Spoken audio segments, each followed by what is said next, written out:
Hey guys, welcome back to my YouTube channel, Growing Orchids in Jamaica. In case you're new, please subscribe so you see just how I grow orchids in Jamaica. Today guys, I want to show you just what I'm doing with my Dendrobium orchids. I am trying to grow them on the outdoors. And so if you want to see just what I've been doing with my Dendrobium orchids, just stay tuned.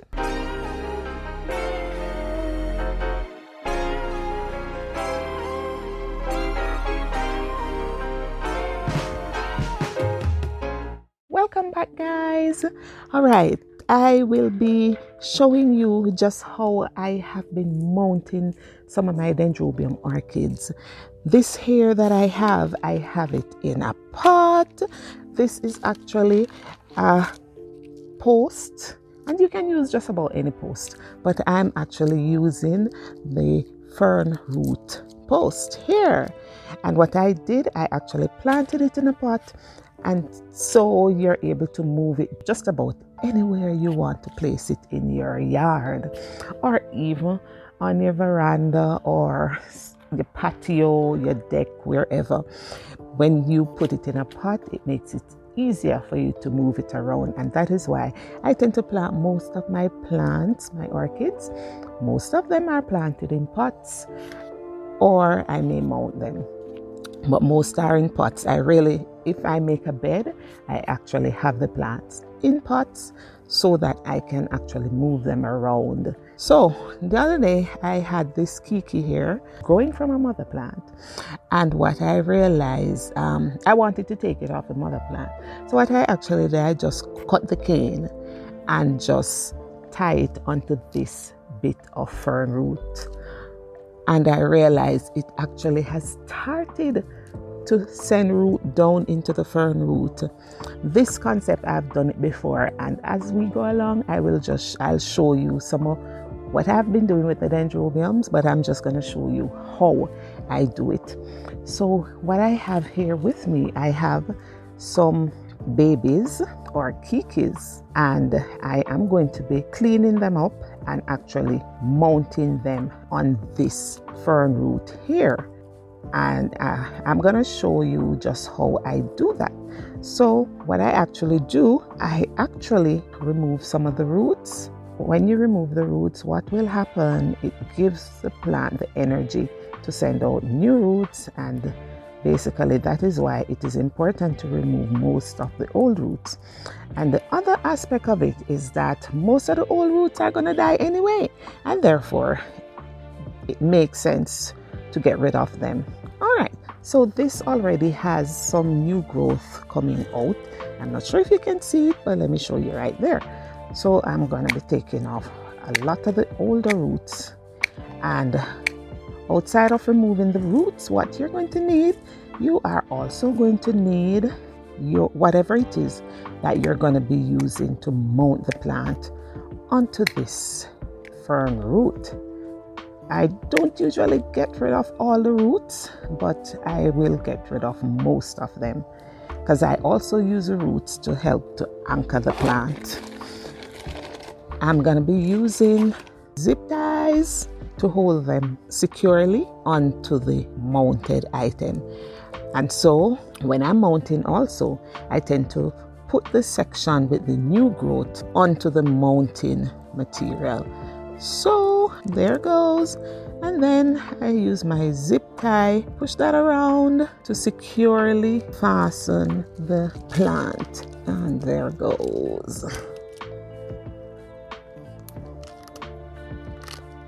Okay, so, and you just tighten it. So if you notice, I've turned the section with the new growth onto the mounting material, and when you do that, it will send the new roots down into the mounting material. So I've started at the bottom, so I'm going to put a few more just to show you how I'm doing it.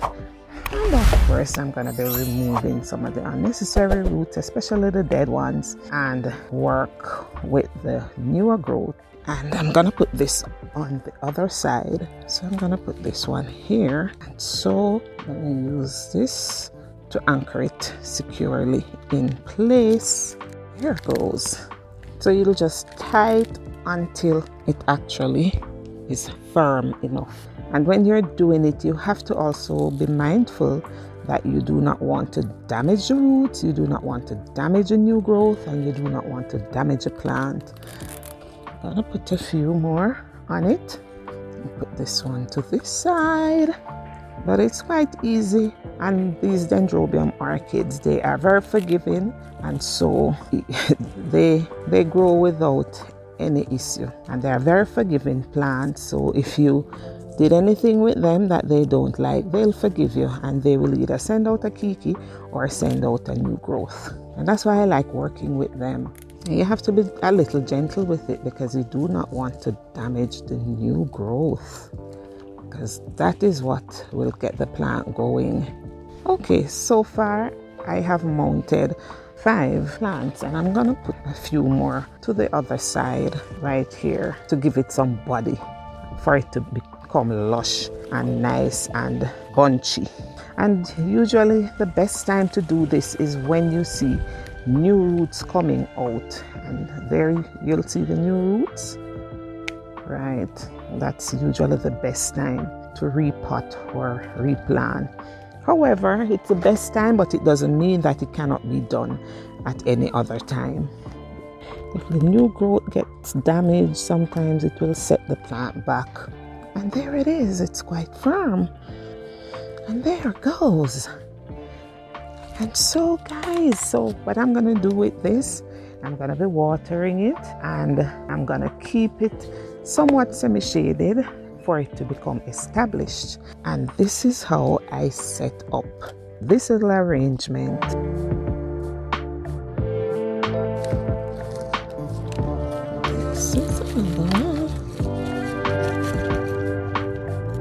And there, my arrangement is actually completed. So the next step will be to water it and place it wherever I'm gonna keep it for it to become established. So these are some other Dendrobiums that I have on the outside, guys. Yes, this one is actually in a very large clay pot. And what I tend to do, most of the Dendrobiums that I'm growing on the outside, I tend to put them in clay pots, because they will dry out much quicker than when they're in the plastic pots. And I find that it is actually working, and they are doing pretty well. This is another one that I recently placed in this clay pot. And see how well it is doing. This is one of the white, and it has on 6 spikes. Yes, since I placed it out here in this clay pot, that's what is happening with it. It's really developing. Let me show you another concept. This concept that I have, I got this log. I actually wanted to plant it upright, but I think it was a little too short, and so I kind of just lean it down. And then I got some of the Dendrobium kikis and have been mounting them on it. And look guys, they are becoming established. They are sending out new roots, they are sending out new growth, and they have actually started blooming for me. However, one of the problems that I have, because they are outside here, the snails and the slug tend to give me a hard time, because if you notice here, they will eat the leaves and so forth. So I'm just gonna have to be a little more vigilant when it comes to the general maintenance of these plants in this area. Let me show you guys. This is one that I mounted a couple years ago. It took a while to become established, but I'm getting the knack of it. And this one, I had actually put some coconut husk around the rooting system to help to provide some extra moisture. But when you have it mounted, what I realized, you just need to water it more. And see, this one, it's actually blooming. Yes, on my mount. Yes guys, and I am so happy. And look at the growth here. Okay, and this is another one that is actually blooming on this mounted fern root. And this area I'm also trying to set up with some others. I'm actually putting them, as I did say, on the outside in clay pots and in the sun. Well, this is actually under the eave, and so the sun is not on it for the entire day. Nevertheless, it gets a lot of sun in the afternoon, and it has acclimatized to that condition, and it's doing pretty well. Yes, of course, you know, I will give you updates as we go along. And this is what I have here, guys. Isn't that beautiful?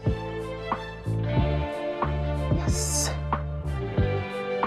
So this is another area that I have set them up on the outside where they will be growing. This will become their home, and we will see how they do here. This is another one that I have here that was recently done in another clay pot. Yes, and this one has a spike and it has a bloom over there. So I'm gonna set up a little area right along my driveway for all of these dendrobiums that I am putting on the outside. These here, I did these perhaps a year or so ago, and they are also under my eave, and of course they are in large clay pots and they are doing pretty well. Yes, they bloom a lot for me. And guys, this one here blooming, it's actually a kiki that is actually blooming. So what I'm gonna do, I'm actually, once it has finished blooming, I'll just cut the stem. See, it's right here. I'm gonna cut the stem off, even though it has long enough roots, because once the roots are at least 3 inches long, then you can actually take it off. But it is a single stem growth, it doesn't have any other growth on it, so I am gonna take it off actually with the stem, and I'm not sure if I'm gonna mount it or pot it as yet. And see here, I'm getting some spikes here, and these are actually under the eave. Let me show you this one. Guys, look at this one. This one is a stunner. This is another one that I have on the outside, and this has been out here for a little while, guys, and this one is just always in bloom. Yes, look at that. Look at that. Look at that, guys. And all I did, I just placed them in the clay pot and put them under the eave, so at least it will get some filter from the heavy rain and so forth. Yes, guys, they are doing pretty well right here, and I am just so happy for that. And so I had to just show it to you guys. I had to just share it with you. Yes, because I am really happy with what is happening with them on the outside here. This is another one, guys. Look at the spray, how long it is. Wow, just look at it. It is such a beauty. And yes, guys, this too is in a clay pot, but not necessarily outside in the full sun. This one is actually to the edge of the portico, and they are doing pretty well. Prior to putting them on the outside, I tend to grow them in the greenhouse under 50% shade mesh. But guys, I think they can also grow outside, and that's why I am doing what I am doing. So this is where I tend to grow them mostly. So, did you enjoy this? So guys, if you enjoyed, why don't you just give me a thumbs up? And so you never miss another video, please subscribe to my channel. And as we say in Jamaica, just follow back at me. This is the Orchid Duck, and I am growing orchids in Manchester, Jamaica.